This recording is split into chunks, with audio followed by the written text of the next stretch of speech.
I'm Amy Jo Martin. Welcome to the Why Not Now show.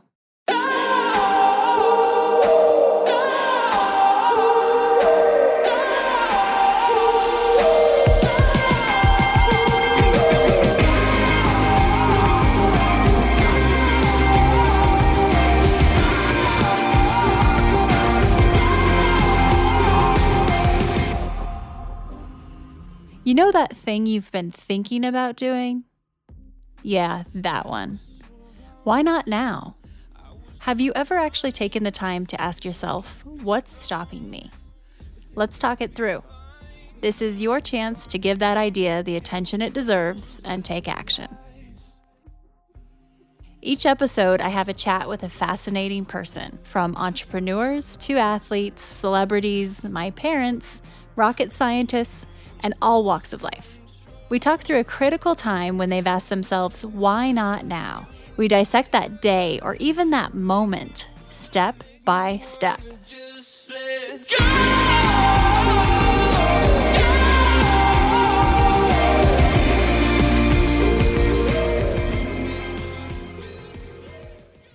My friend Tom Jolly is on the show today.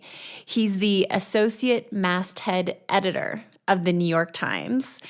And he's been with the New York Times for about 20 years. He is a really incredible human being and definitely has been so kind to me over the years. I've known him since about 2008, and he was the sports editor for the Times previously. And now he's really been tasked for the last couple of years, many years, with leading the charge on shifting the New York Times from being primarily just print to more web news and digital centric. So a huge task, and he's been on the front line. He talks about this as his why not now moment in shifting the New York Times into a digital news organization. As you can imagine, with the history of the Times and the years and just depth and traditions of the organization, that's a big deal to make that shift and such an important step. So we talk through that. We talk about the state of journalism right now and the changes over the last year, especially given our change in administration here in the United States and the president at the helm. We talk about the fact that it's just a little bit hard to believe that the credibility of such a hard news organization that has an amazing reputation has even been something that we need to address, and the fact that alternative facts and fake news are a thing. It's a little mind-blowing sometimes.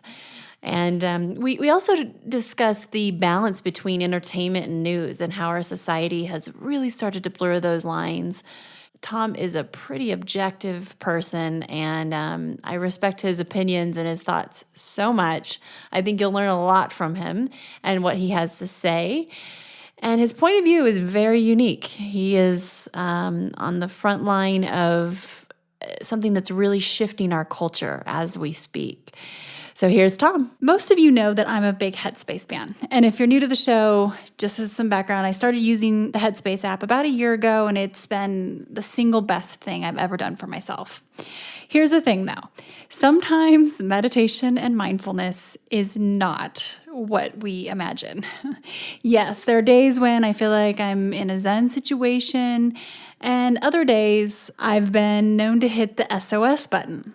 There's literally an SOS button on the Headspace app. So there have been times where I've removed myself from certain situations and gone somewhere to push this button. One time I even escaped my car. So this quick 3-minute mind saver has kept me from falling down that rabbit hole in some way. Or even saying things I didn't mean, maybe texting or emailing something to someone that I didn't mean. It's like taking a breath of fresh air, and it just allows me to reset. And as Jimmy Fallon, who uses the app, has even said, it's great. This British guy comes on, tells me it's going to be all right. In fact, the British guy, Andy, who's been on the podcast, comes on and says this when you hit the SOS button. Okay, so you've hit the SOS button. So there's a pretty good chance you're feeling pretty stressed right now. So to begin with, I'd just like you to find a place where you can sit down just for 2 or 3 minutes, completely undisturbed. So maybe you already meditate, maybe not, but you want to start. Regardless of the case, let's be real. Most of us don't have a Zen sanctuary with a fluffy pillow, mood lighting to retreat to when we're about to lose it. So now you can literally have an SOS button that you push. It's a 3-minute pause thanks to Headspace. There hasn't been a time when I've hit that button and it hasn't made me feel better. Tom Jolly, I'm excited to have you on the Why Not Now show. How are you doing? I'm great. I'm excited to be here. Good. Thank you for coming on, and we will hop right in. So, can you share a time when you had to ask yourself, why not now?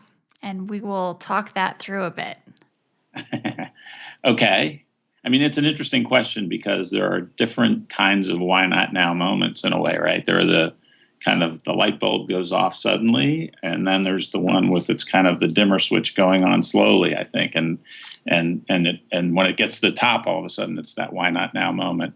And I guess the most recent one in terms of professionally involved the creation of just kind of a realignment of the newsroom. And at the Times, one of our big ambitions is to grow our digital audience and become a really truly digital news platform, news delivery system, and that in many ways runs into conflict with the print newspaper that we produce.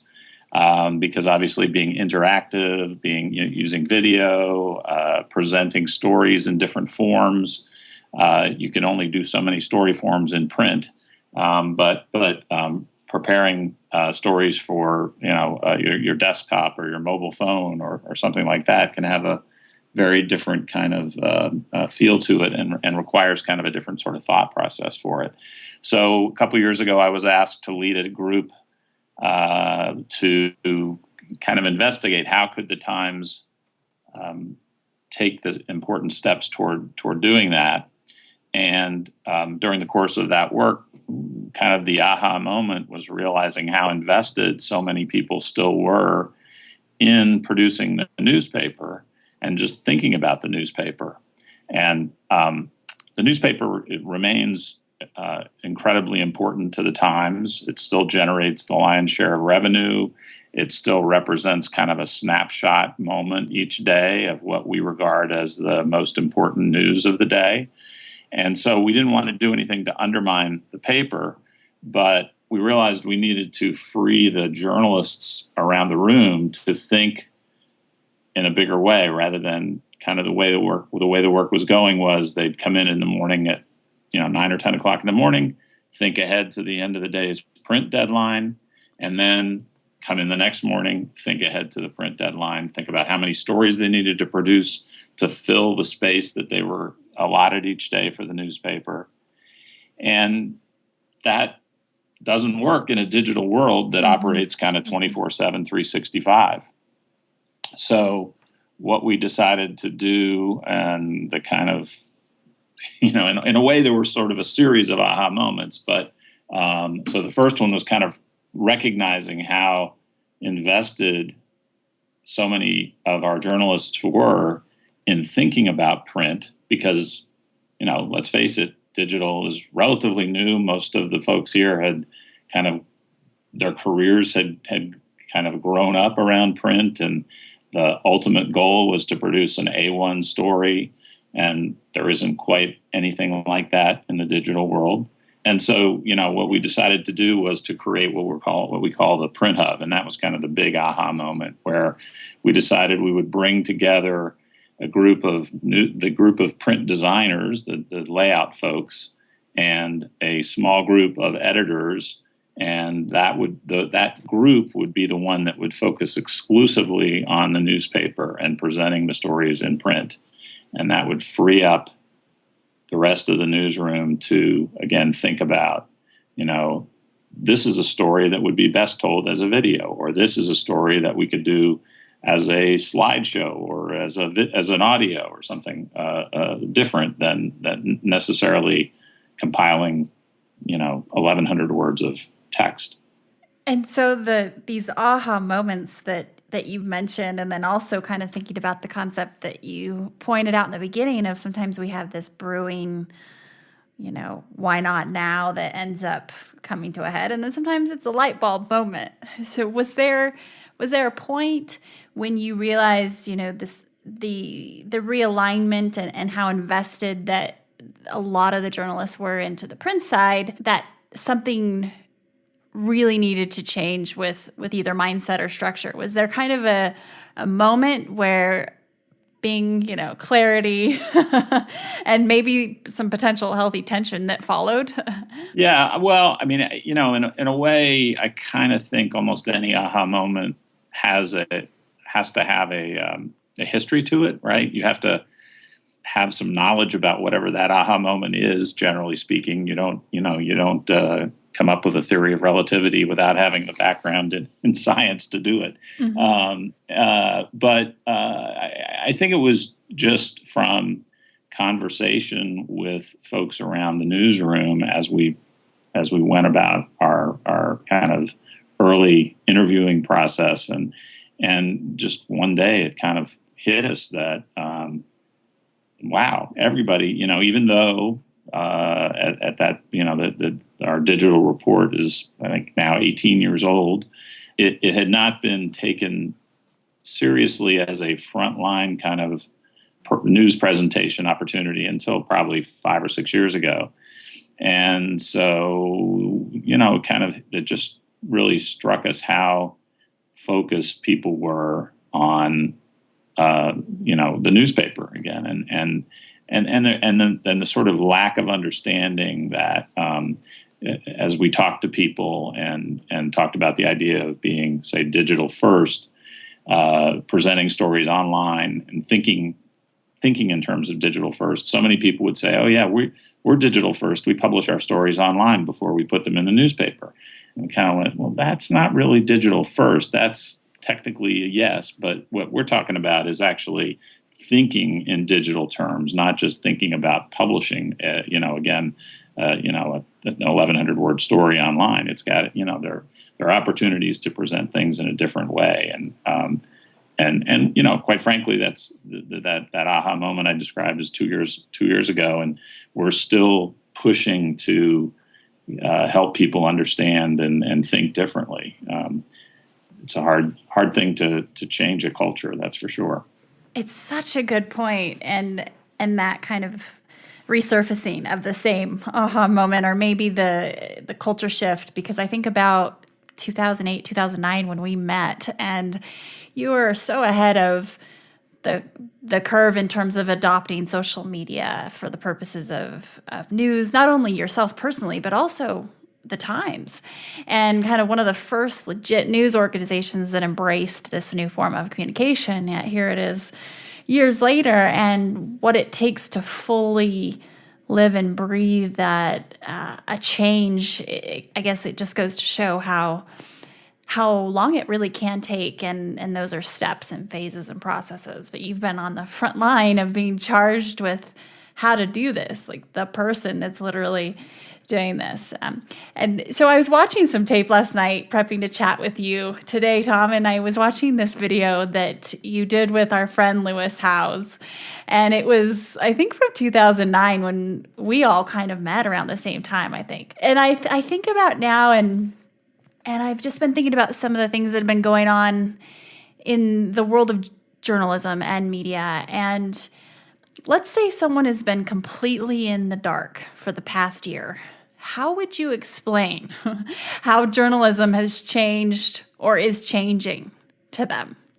Well, that's a big question. Let me narrow it a little bit in terms of like the sort of day-to-day way we go about reporting the news. It continues to change, but one of the biggest changes from, say, a year ago is that we are much more adept. I'd say we are very adept now at real-time news reporting. and doing things like, I mean, one of the first, kind of revelations in digital reporting was doing blogs, right? And now that seems like such a passé thing. Now we're actually, doing live chats, for instance, where, during the campaign, during one of the debates, for instance, several of our reporters would watch the debate and they would do live commentary on our digital report. And so you'd be able to follow along and, get real-time fact-checking, real-time observations by those reporters on, comments that were being made during the debate. Now during I think it was during the hearing when Comey testified before the House Intelligence Committee and talked about the FBI investigation into the Trump campaign or the Trump administration and its relationship with Russia, or potential relationship, I guess. We had people reporting in real time on our digital report, and a year ago we probably wouldn't have been nearly. I'm not sure of the time element, but a year and a half ago, we would have been thinking more in terms of, okay, we'll cover the event and then we'll publish a full-blown story about what happened. But now that's sort of the difference between live television and live digital reporting continues to narrow.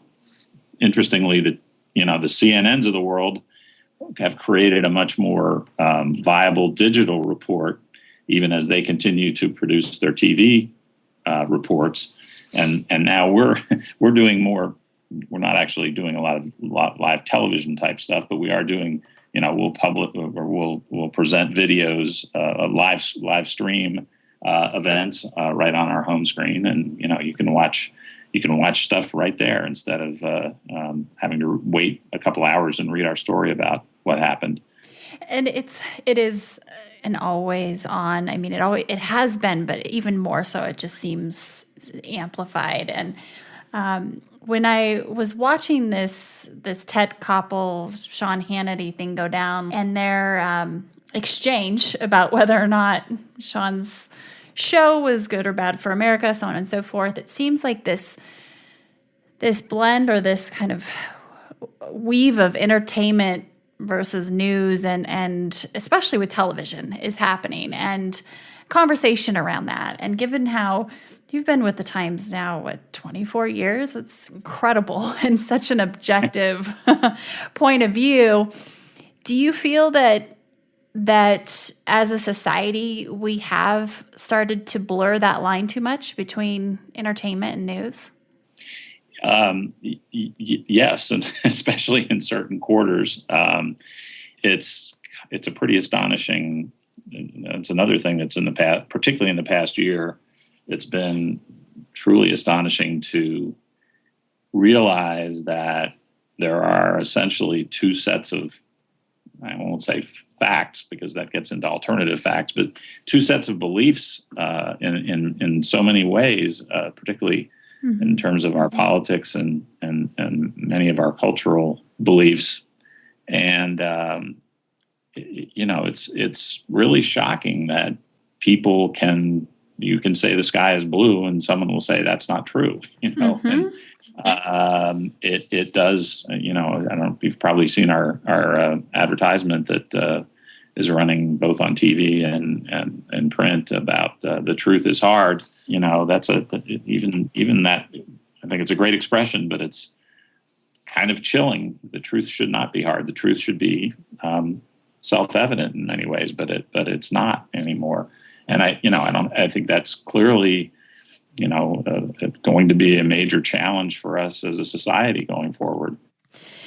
Yeah, it's something I never thought I'd see or we'd see, the New York Times having a marketing campaign pretty much addressing fake news and alternative facts, and even needing to talk about credibility. It's just, it's mind-blowing to me. And I think about what Walter Cronkite would be saying right now. But as we think about this always-on kind of mentality, and you've worked as the sports editor for 8 years, and then you were the night news head honcho, and you worked literally nights in this kind of intense world, and you still do. How do you keep your mind healthy, Tom? I'm glad you think it is, or you imply it is. I think it has to be to do what you do. Yeah. There are moments. I mean, right after the election, I realized that I needed to find some time to totally unplug. It was just so tempting throughout the entire campaign and in the aftermath of the election to just have my phone in my hand, constantly checking Twitter, checking for news alerts and that sort of thing. And watch Morning Joe or watch CNN when I woke up. And so I just kind of said, you know what, I gotta pull back a little bit, and stopped turning on the news in the morning right out of bed. Tuned to ESPN instead to try to get a different subject in my head if I had to turn on television. And on the weekends, unless I was needed for something, I'd try to put the phone down and not look at Twitter as much as possible. You just gotta get away from the sort of deluge of information that comes at us. Yeah, I can only imagine the literal act of doing that and how hard that probably is. I mean, because the pace and the volume of stories it seems that it hasn't even let up since the election. And I sometimes have a hard time discerning between what's important breaking news and what's important but maybe not as critical, because it's all just, it seems that it's all equally important. And looking at that and keeping your mind healthy and putting your phone down, do you literally just kind of turn it off? How does that work for someone in your role? I can't turn it off, but I can just put it on the nightstand or on a table, and just leave it there. And if somebody needs to reach me, I'll hear it ringing. But I just, So it's a self-discipline thing. It's pure. Right. As far as why not nows go, and you're exactly right. There's kind of these light bulb switch moments, and then there's this long build. Do you have anything that you've been thinking about doing that you're asking yourself right now, or maybe it's time to ask yourself, why not now? Yeah, I mean, I think that, and perhaps this is also a bit of a reflection of our times, but, one of the things that I have been thinking about and actually have started to do is trying to do more to give back and give to people. I just agreed to create a small scholarship for a sports writing group called the Association for Women in Sports Media that would help promote internships for college-aged women who are interested in a career in sports journalism. There's a need for more women in sports journalism. There's a need for more women in positions of power, and to give them opportunities for their voices to be heard. And so if I can do something along those lines, I'd like to do that. And I'm looking for more opportunities to do that kind of thing. So I guess that's it was an aha moment when I read in a column somewhere that, and I think this is a little bit of an exaggeration, but a sports editor said that he gets 500 applications from men for every one he gets from women. And regardless of whether that's an exaggeration or not, I'm sure that there's quite a bit of truth to it. And that's really disappointing. In fact, it's interesting. We've got a story that's going to go online probably later tonight and in the paper tomorrow morning about the number of coaches in women's basketball that used to be something like 90% women. It has now dropped to, I'm not sure exactly of the figure, but it's, I think, below 50%. And one of the reasons given for that is that there are home life issues for women, but also that many of I think something like 80% or 90% of the athletic directors around the country are men. And it's just, a concerning kind of trend, I guess, that I worry about. That's really interesting how this this imbalance is mirrored in sports in various places in sports, and having come from the sports industry myself and experienced it more in the front office of teams and leagues, but to look at the journalism side and also the coaching side is really interesting, and the rationale there too, and kind of looking at that one layer above, and I'm such a big supporter of men mentoring women. And I think that we can solve and hopefully just at least accelerate some of the process of reaching that closer to a balance if we were to do more of that. But I know that one of the things that you've shared in the past as far as advice to individuals who are looking to become reporters, journalists, is to read. So you become a better writer and read. What are you reading right now? And what's your favorite all-time book? Oh, wow. It's funny because I just was thinking that I haven't read any books lately. I think, I spend all day long reading stuff at work. And so I just picked up, it's a baseball book. It seemed like, the season's coming, and I got someone gave me the book about a year or two ago, and now I'm blanking on the title. But so that's a lot of help to answer your question. But so usually nonfiction for you, because you are reading all day, and I had someone. No, I would say I wouldn't say just nonfiction. I like a lot of historical, a good historical book, and I guess I kind of like fiction that has how do I describe it? A sense of reality, I guess. Uh-huh. Not a science fiction kind of fan or anything like that. But let's see, I read a book not long ago. Read the Wright Brothers by David McCullough, which was, I thought, just a fantastic book, because you think you know what happened. You think you know their story, and it turns out what we know about their story is so superficial, and the truth is so much more interesting than what I had ever heard. I have a hard time picking an all-time favorite book, because it's kind of like music. It's what kind of hits your mood, what suits how you feel. The Grapes of Wrath is a I guess also an example of a book of fiction that's built around reality, and that and The Great Gatsby are two that I guess are kind of the classics that come to mind for me. But I like to mix it up. I just read John Cleese's autobiography, which was a lot of fun. Yeah, so those are good ones. That's good ones for sure. And final question: what advice would you give to your younger self? And you can choose what age that might be. I think it's advice that most people would give to their younger selves, and that is go for it. Being hesitant to do what you really want to do is only going to hurt yourself.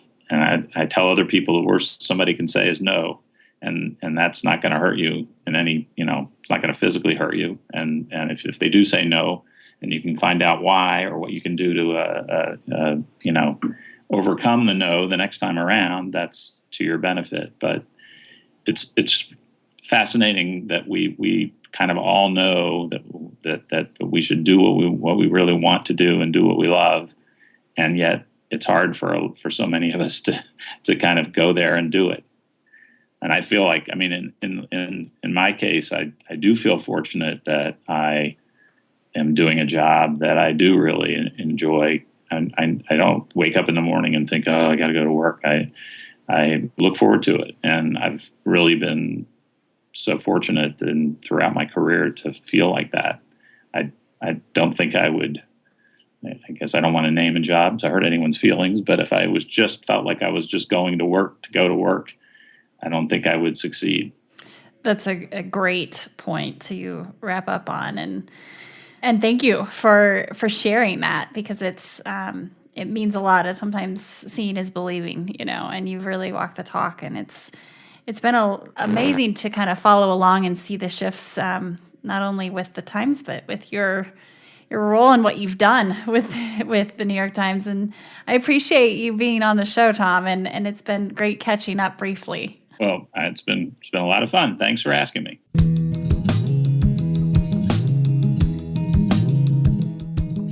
I'm always amazed by organizations that are ginormous, to use such a scientific word, like the New York Times, who need to be so agile. If you can imagine the things that have shifted over the last couple of years, but also the last 9 months in journalism, in real-time reporting and real-time fact-checking, and these new things that are popping up left and right that were never even thoughts or considerations before.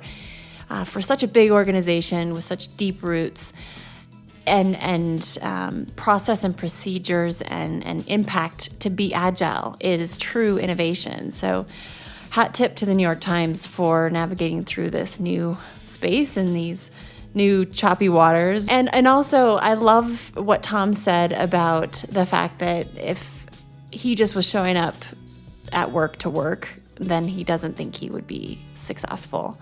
I can totally relate, but at the same time, his point about how we all know that we want to be doing something purposeful with our lives and we need to be doing something that kind of lights us up is one thing, but actually following through and doing it is a complete other.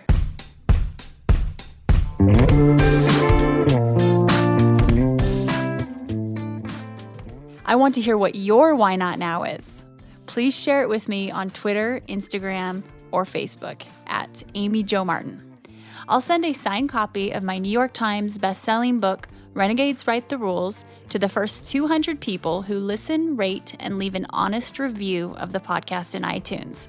And you'll also get a free month subscription from our friends at Headspace. This is only available to Why Not Now listeners. Once you've left a rating and review on iTunes, just email your iTunes handle name and your mailing address to whynotnow@amyjomartin.com, and we'll get your package in the mail to you. For detailed show notes, head to amyjomartin.com/whynotnow. That's where you'll find links to things we discussed on the show, special offers, and how you can keep in touch with guests. Hat tip to my buddies Ash and Devin at Rock Salt Music for our tunes today. You just listened to the talented John Coggins in Let's Go and Let It Ride. And a jump high five to my talented husband, Richard Brewer, for producing the show and being patient with me. See you next time. Until then, why not now?